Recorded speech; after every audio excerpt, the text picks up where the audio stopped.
pengen lebih kreatif, lebih produktif, gue pengen berkarya tiap hari, gue pengen motret atau pengen nulis tiap hari. Tapi kita lupa mempertanyakan buat apa, terus kita mau kemana gitu.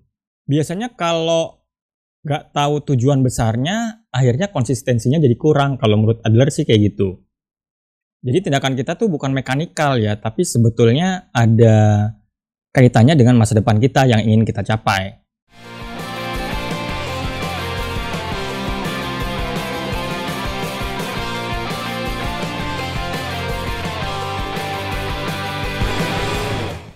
Halo guys, balik lagi bersama gue Ogi dalam channel Crayon. Sekarang bahasanya ini, tujuan gak jelas, ngide jadi lemas. Sebetulnya ini sih ya, apa kaitannya tujuan, kreativitas sama kemajuan kita?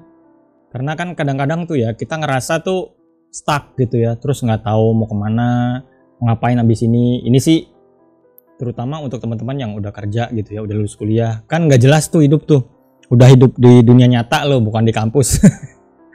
Nah itu biasanya nggak tahu gue harus gimana lagi ya, gue harus kerja apa freelancer atau gimana gitu kan, banyak ya. Atau juga kalau yang udah kerja atau masih kuliah, ide gue banyak nih, tapi terus gue harus mulai dari mana ya. Itu sebetulnya bisa gara-gara kita nggak punya tujuan yang jelas. Bukan karena kurang pintar atau kurang rajin atau kurang jago skillnya, tapi seringkali juga gara-gara kita nggak ada tujuan yang jelas. Nah, ini ada satu teori guys, yang namanya teleologi ya, dari Christian Wolff awalnya.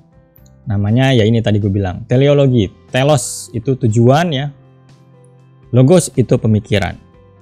Kemudian teori ini dipopulerkan lagi oleh Alfred Adler, pendiri individual psikologi.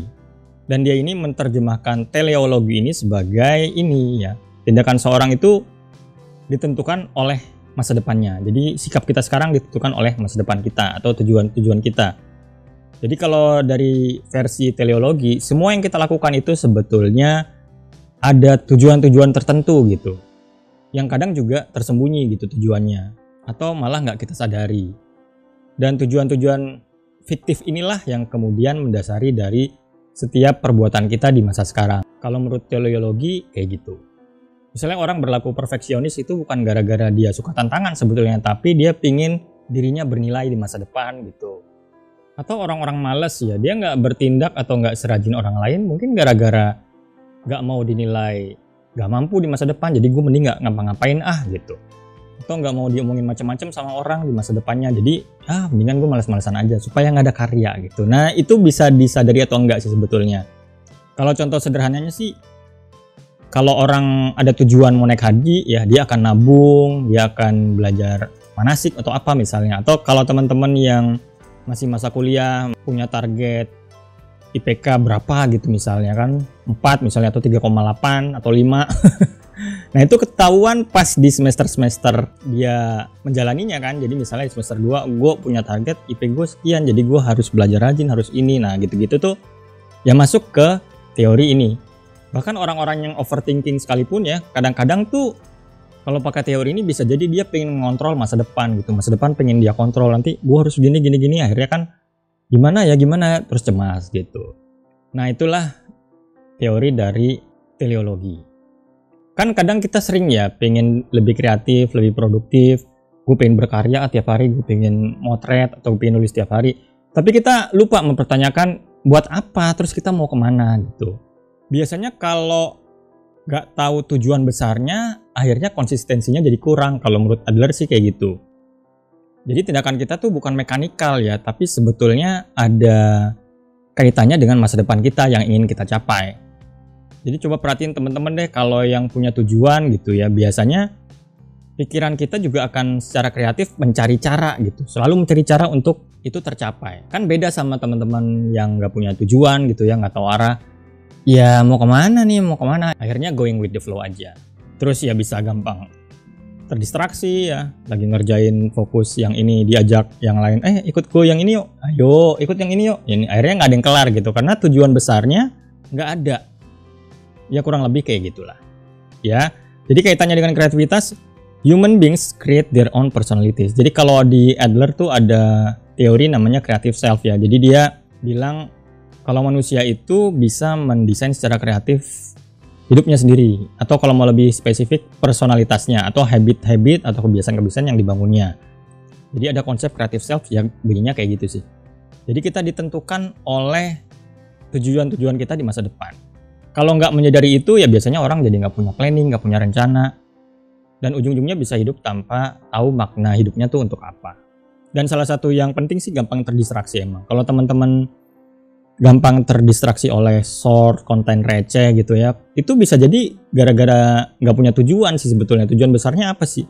Misalnya lu pengen belajar kreativitas nih kayak gini, terus terdistraksi oleh short, atau malah pengen cuma lihat short-short gua doang gitu, yang panjang-panjang enggak. Nah itu sebetulnya itu mungkin teman-teman di masa depan nggak segitu pengennya gitu jadi kreatif. Akhirnya ya emang bukan buat gua. Terus nanti ada channel baru lagi yang bahas tentang apa, terus kayaknya bagus tapi shortnya doang, terus ditinggal, nggak konsisten. Karena apa? Tujuan besarnya nggak ada gitu, nggak punya.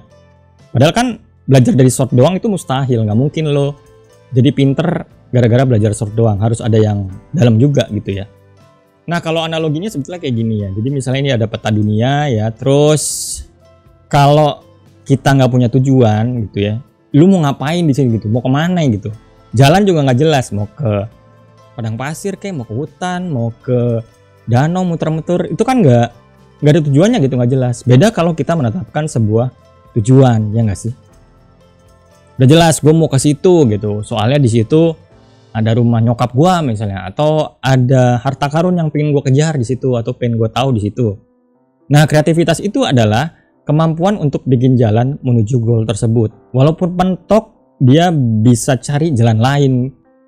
Itulah kenapa biasanya orang-orang punya tujuan selalu kreatif meng-create jalan impiannya sendiri gitu. Nah gimana caranya? Gue mau ke situ gitu. Cuman ya harus belajar terus sih tentunya. Memang kreativitas kan berkaitan erat sama pengetahuan juga. Jadi kalau nggak belajar ya impiannya kurang kuat ya, atau basa-basi lah. Nah kalau gini kan jelas kan, maksudnya kalau ada tujuan kan dimanapun kita start gitu ya, kita tahu tujuan kita akhirnya akan sampai di mana. Nah ini yang kemudian membentuk creative self seorang gitu dalam meng-create hidupnya sendiri. Makanya cita-cita tuh penting gitu ya. Buya Hamka juga bilang kan, cita-cita itu membawa kebesaran dan kemuliaan. Cita-cita yang menghilangkan rasa sakit, lupakan kepedihan dan kesulitan. Ini saran buat para pemuda. Jadi saran Buya Hamka buat para pemuda salah satunya adalah milikilah impian atau cita-cita. Dan ini didukung juga oleh riset modern ya. Dalam bukunya dia nih, ini ketemu nih.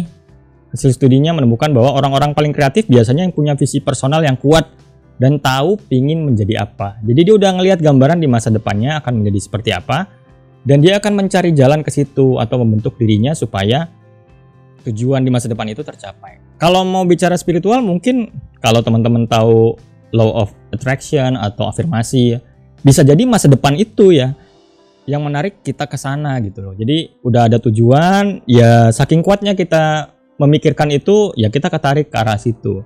Kalau buat gue pribadi sih ya, law of attraction itu memang kekuatan untuk menarik. Tapi kekuatan yang paling penting adalah untuk bisa menarik diri kita sendiri untuk bergerak gitu.